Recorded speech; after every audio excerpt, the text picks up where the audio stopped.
আমি রূপা, এই রায়বাড়ির বড় মেয়ে, বয়স 27। বাবা বিয়ের সম্বন্ধ দেখার কথা বলেছিল বার দুয়েক, আমি না করায় আর জোর করেননি।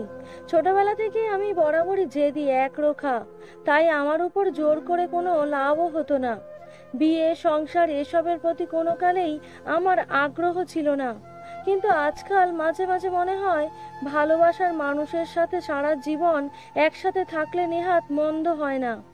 আমার এরকম ভাবনার কারণ প্রত্যুষ, আমার বন্ধু। আমার বাড়িতে টাকা পয়সা চাকর বাকরের অভাব নেই, অভাব আছে শুধু মায়ের।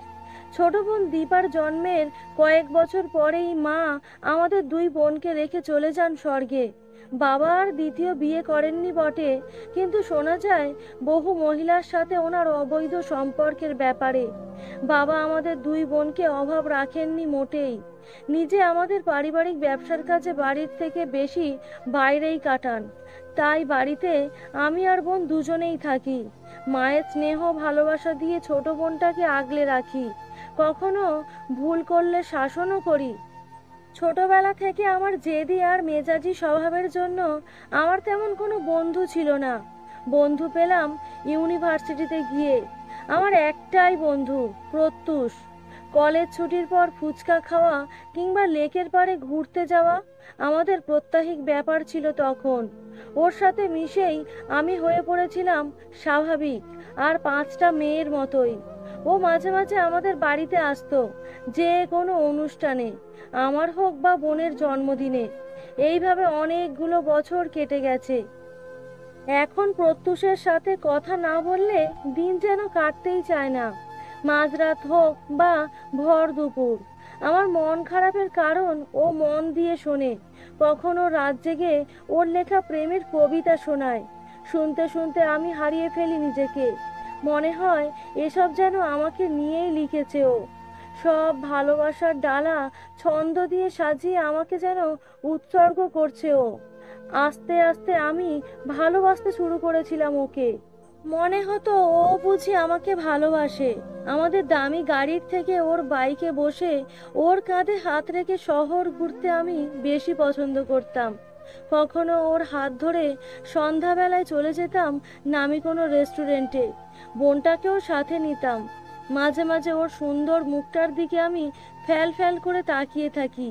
কি যেন আকর্ষণ আছে ওই চোখ দুটোতে।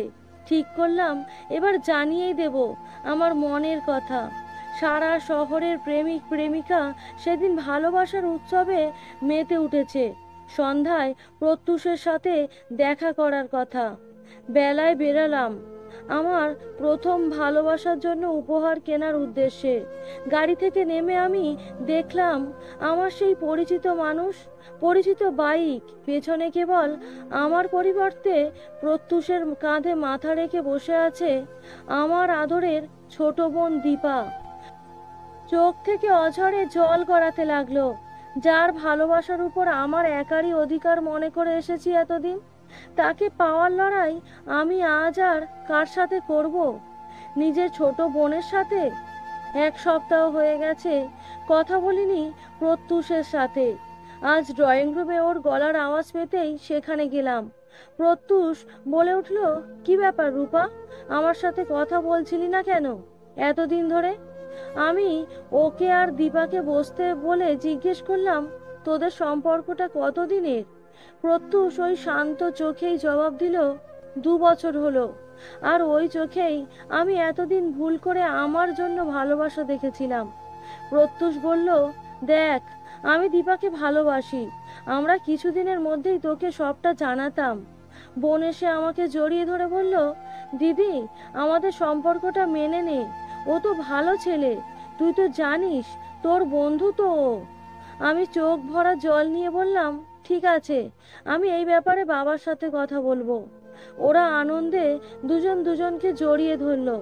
আমার চোখের জলটা ভাগ্যিস ওরা খেয়াল করেনি।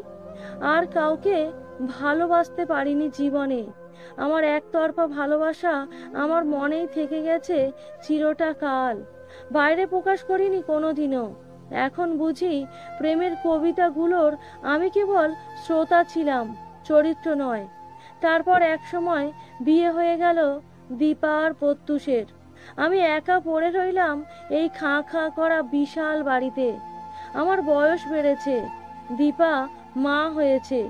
1 বছরের ছোট্ট দীপুকে আমি ভীষণ ভালোবাসি। সেদিন মন কেমন করা দুপুরে নিজেকে ব্যস্ত রেখেছিলাম শরৎ রচনাবলীর পাতায়। হঠাৎ সমস্ত নিস্তব্ধতা ভঙ্গ করে বেজে উঠল মোবাইল ফোনটা। হ্যালো বলে অপর প্রান্তের কথা শুনেই বাকরুদ্ধ হয়ে গেলাম আমি। মারাত্মক পথ দুর্ঘটনায় স্পটেই মারা গেছে প্রত্যুষ। আমার মতো আমার বোনটাও যে ভালোবাসতো স্বামীর বাইকে বসে শহর ঘুরতে। দীপা এখন লড়াই করছে মৃত্যুর সাথে। ছুটে গেলাম হাসপাতালে, ডাক্তারবাবুদের কাছে কাকুতি মিনতি করলাম আমার ছোট বোনটাকে যেন ভালো করে দেন তারা। একবার আমি বোনের সাথে দেখা করার সুযোগও পেয়েছিলাম।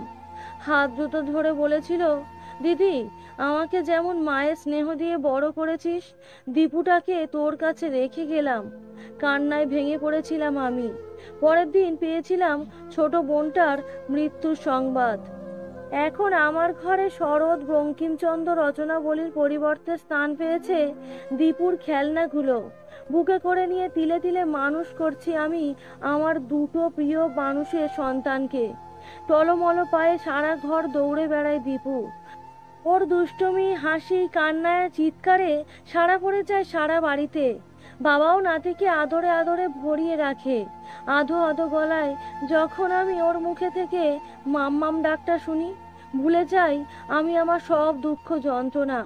মনে হয় আমি এই পৃথিবীর সবচেয়ে সুখী একজন মা, আর এই অধিকারটা পৃথিবীর সবচেয়ে বড় অধিকার।